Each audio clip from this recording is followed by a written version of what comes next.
Ancient Greece held a significant position in European history, and one of its notable locations was Olympia, where archaeologists have tirelessly excavated for over a century, unearthing invaluable artifacts.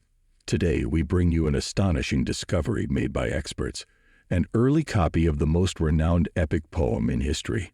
However, before we delve into the details, we encourage you to subscribe to our channel and enable notifications for regular updates. Let us commence our discussion. According to the legend, Olympia was believed to be the dwelling place of Zeus, the mighty king of gods, which led to the construction of the Temple of Zeus in the region. Around 400 AD, due to its sacred nature, Olympia may have become the birthplace of the first Olympic Games. Unfortunately, in later years, the Roman Emperor Theodosius halted the Games as they conflicted with the religious beliefs of other faiths. It wasn't until 1896 that the Olympics were revived. Tragedy struck Olympia in 426 AD when the temple dedicated to Zeus was ravaged by fire, and subsequent storms further destroyed the remaining structures. In 1829, the French initiated discussions about Olympia's historical significance, while in 1875, the German government generously funded archaeological studies in the area. Since then, researchers have uncovered numerous sculptures at this site.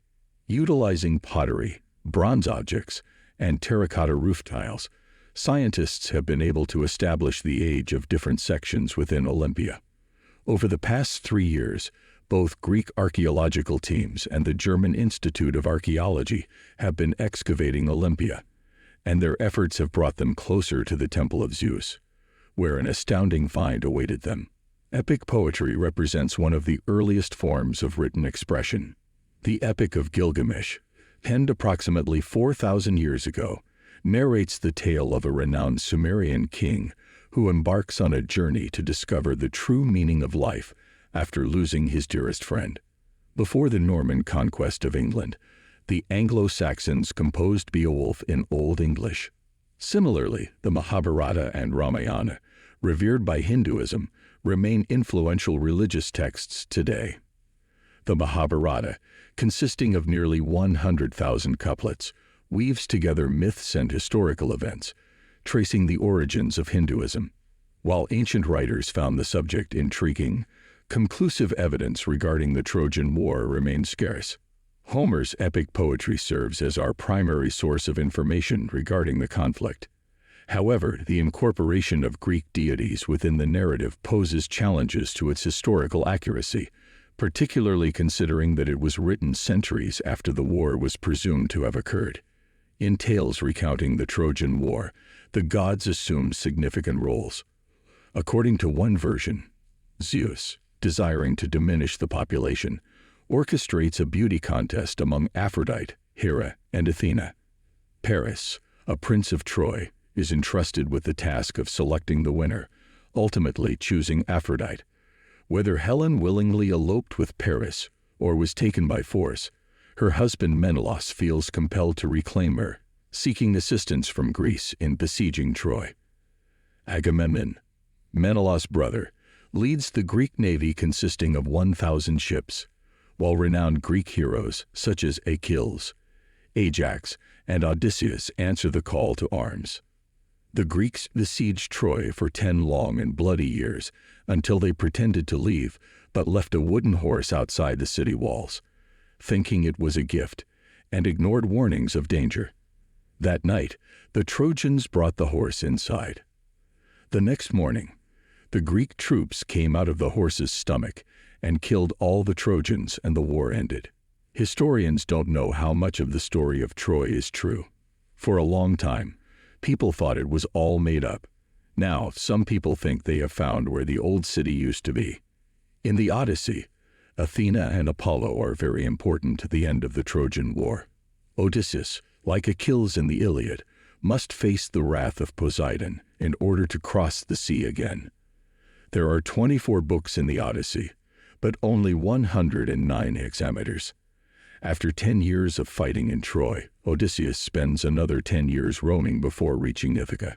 People who haven't read the poem will still know a lot of what happens in it, Odysseus faces the Cyclops on the island of the nymph Calypso, the witch Circe on another island, and the Sirens, monsters whose beautiful songs almost lead him to his death.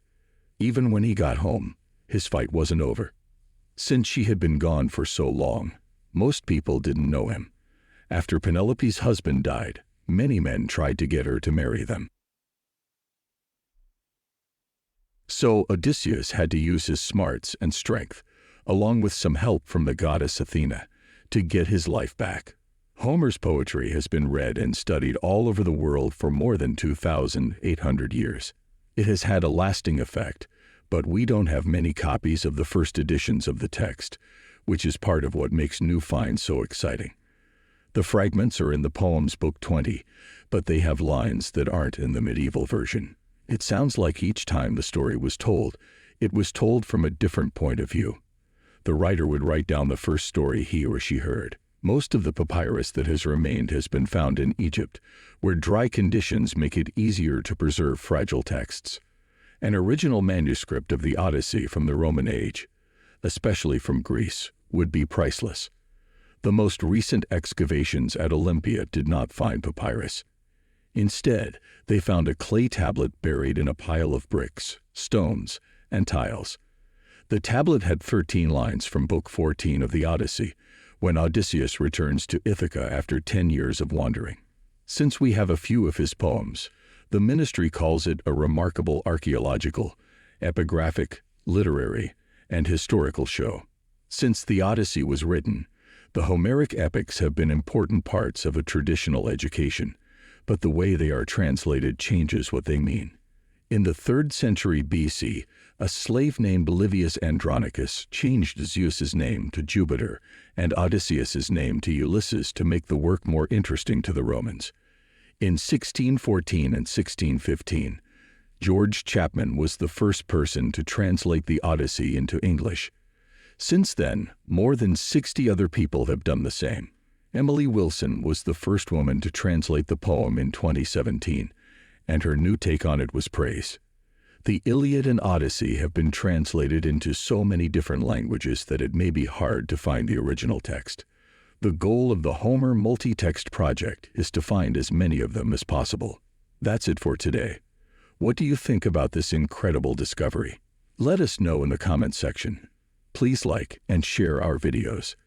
Don't forget to subscribe to our channel and press the bell icon for regular updates.